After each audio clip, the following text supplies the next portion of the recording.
Hello student, स्वागत है आप सभी का आपके अपने चैनल में। आप लोगों के बहुत सारे रिक्वेस्ट आ रहे थे कि सर आप केवल फर्स्ट ईयर का पढ़ा रहे हैं, इस समय थर्ड ईयर पर क्यों नहीं ध्यान दे रहे, क्योंकि फर्स्ट ईयर के दोस्त अभी सेमेस्टर एग्जाम्स थे, इस वजह से थोड़ा सा उनके वीडियोस ज़्यादा आ रहे थे आपको। लेकिन हम सभी का कंप्लीट करवाने वाले हैं। तो थर्ड ईयर का आज हम आपके लिए लेकर के आए हैं थर्ड ईयर सोशियोलॉजी पेपर 1 के टॉप 10 मोस्ट वांट क्वेश्चन जो रिपीटेडली आपसे एग्जाम में पूछे जाते हैं। तो टॉप 10 मोस्ट वांट क्वेश्चंस के बारे में आज हम डिस्कस करने वाले हैं। एंड आप अगर कहेंगे तो ये सारे जो क्वेश्चंस आपको दिख रहे हैं, इन 10 क्वेश्चन का मैं आंसर के साथ भी वीडियो प्रोवाइड करवा दूंगा। तो अगर आपको वीडियोस का इन क्वेश्चंस का आंसर चाहिए होगा तो आप कमेंट कर सकते हैं। वैसे ऑलरेडी जितने भी क्वेश्चंस आप ये देखोगे, इन सभी क्वेश्चंस पर मैंने वीडियोस बना रखी हैं। तो आप चैनल पे विजिट करके BA third year sociology paper 1 के प्लेलिस्ट में जाकर के आप इन चीज़ों को पढ़ सकते हैं। जैसे कि आप सबसे पहले बात करोगे, पहला क्वेश्चन जो हमने यहाँ पर रखा हुआ है वो है, क्वेश्चन कह रहा है ऑगस्ट काम्टे के त्रिस्तरीय सिद्धांत की विवेचना कीजिए।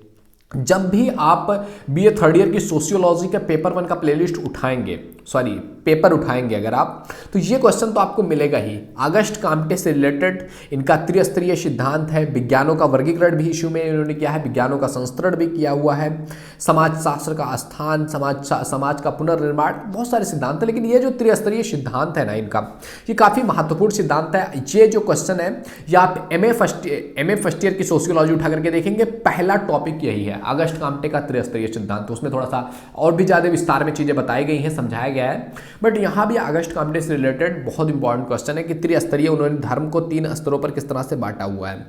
ओके, तो अगर आपको इसका आंसर चाहिए होगा तो वीडियो ऑलरेडी बनी हुई है, लेकिन अगर आप इन सभी का एक साथ आंसर चाहते हैं तो कमेंट करके बताइए। हम जिस तरह से ये क्वेश्चन समझा रहे हैं उस तरह से एक का आंसर भी देते चलेंगे। आगे बढ़ते हैं।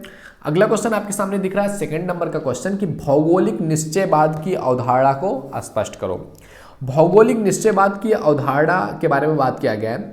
तो अगर हम इस पर थोड़ा सा प्रकाश डालें तो भौगोलिक निश्चयवाद इस संप्रदाय क्या है, इस संप्रदाय के अंदर आने वाले विचारक जो हैं वो भौगोलिक दशाओं या पर्यावरण के आधार पर ही मानव और उसके सामाजिक संस्कृति की व्याख्या करते हैं कि मनुष्य कैसा होगा, उसकी सामाजिक परिस्थितियां कैसी होंगी, ये सारा कुछ उसके भौगोलिक आधार पर ही इसका निर्णय कर देते हैं। इसी कारण से ये जो संप्रदाय है इसको कहते हैं भौगोलिक निश्चयवादी संप्रदाय या इसकी अवधारणा। ओके, यह संप्रदाय भौगोलिक कारणों को ही मानव जीवन, संस्कृति और सभ्यता का निर्णायक मानता है कि ये मानव है, सभ्यता है, समाज है, इसका निर्णय कौन करेगा? भौगोलिक परिस्थितियां करने वाली हैं।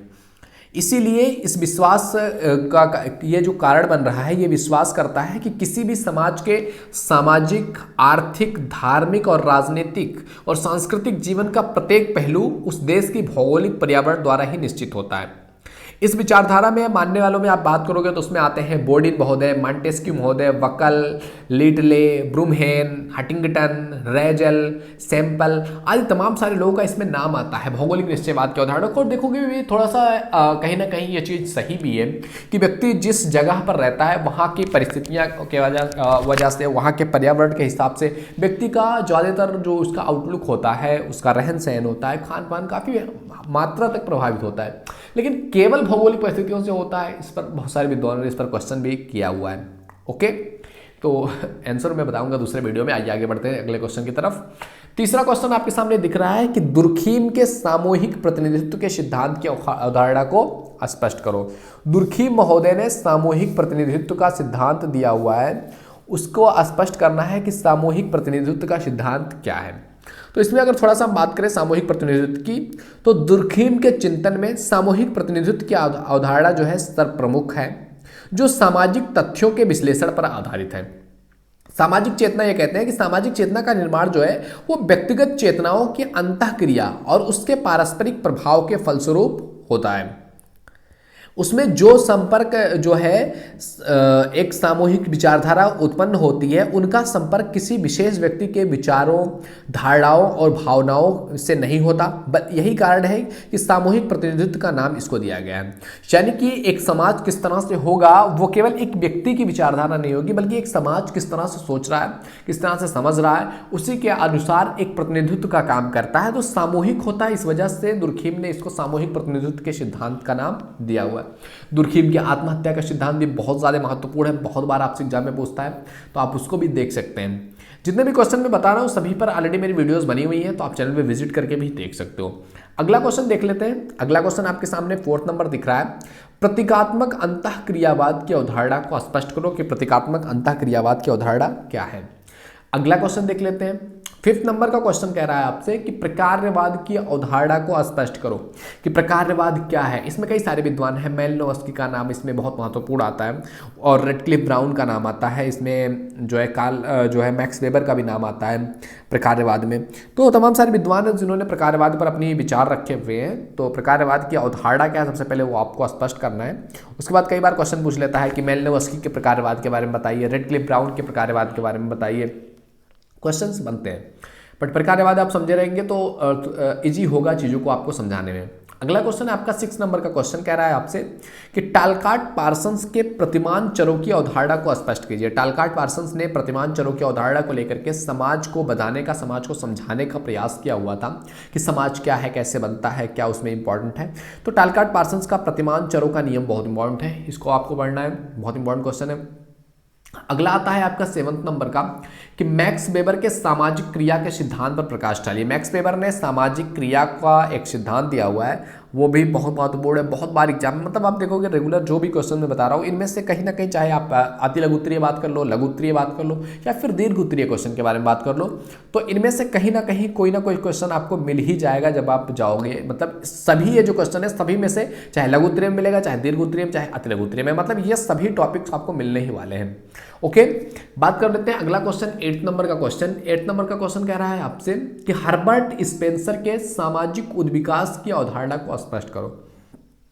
हर्बर्ट स्पेंसर ने सामाजिक उद्विकास की अवधारणा दिया हुआ था। हर्बर्ट स्पेंसर ने जो जैविक उद्विकास था, जैविक उद्विकास को देखते हुए इन्होंने सामाजिक उद्विकास की अवधारणा उसी तरह से प्रस्तुत किया हुआ है जैसे डार्विन महोदय ने जैविक जो है उद्विकास का सिद्धांत दिया हुआ था। इन्होंने सामाजिक उद्विकास की अवधारणा को स्पष्ट किया हुआ है हर्बर्ट स्पेंसर ने।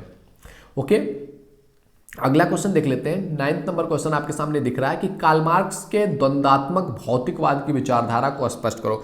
बहुत इंपॉर्टेंट है, बहुत इंपॉर्टेंट है, बहुत इंपॉर्टेंट है। मैं बार बार रिपीट कर रहा हूं, ये बहुत इंपॉर्टेंट क्वेश्चन है। कार्ल मार्क्स से रिलेटेड आप चाहे फर्स्ट ईयर का उठा लो, चाहे सेकंड ईयर का उठा लो, चाहे थर्ड ईयर की सोशियोलॉजी उठा लो, MA की सोशियोलॉजी उठा लो, कार्ल मार्क्स आने ही वाले हैं उसमें।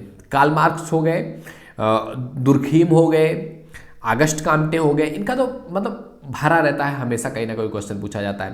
तो कार्ल मार्क्स का ये जो द्वंद्वात्मक भौतिकवाद का सिद्धांत है ना, ये बहुत महत्वपूर्ण सिद्धांत है दोस्त। ओके, तो इस विचारधारा को अच्छे तरीके से पढ़ लीजिए, ऑलरेडी वीडियोस बनी हुई हैं।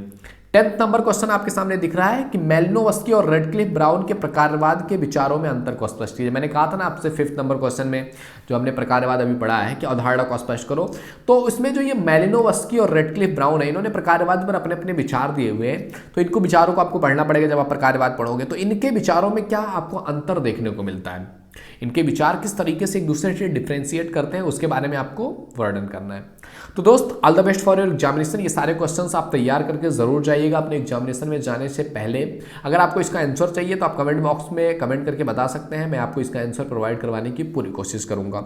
ओके मेरे दोस्त, अगर वीडियो पसंद आया हो तो लाइक जरूर कर दीजिए, चैनल को सब्सक्राइब कर लीजिए अगर आप पहली बार आए हैं, एंड शेयर कीजिए अपने दोस्तों में ताकि उनकी भी इससे काफ़ी हेल्प हो सके और वो भी अपने एग्जाम में अच्छा मार्क्स ला सके। ओके, मिलते हैं मेरे दोस्त आपसे अगले वीडियो में, तब तक के लिए जय हिंद, जय Bharat, thank you, bye bye.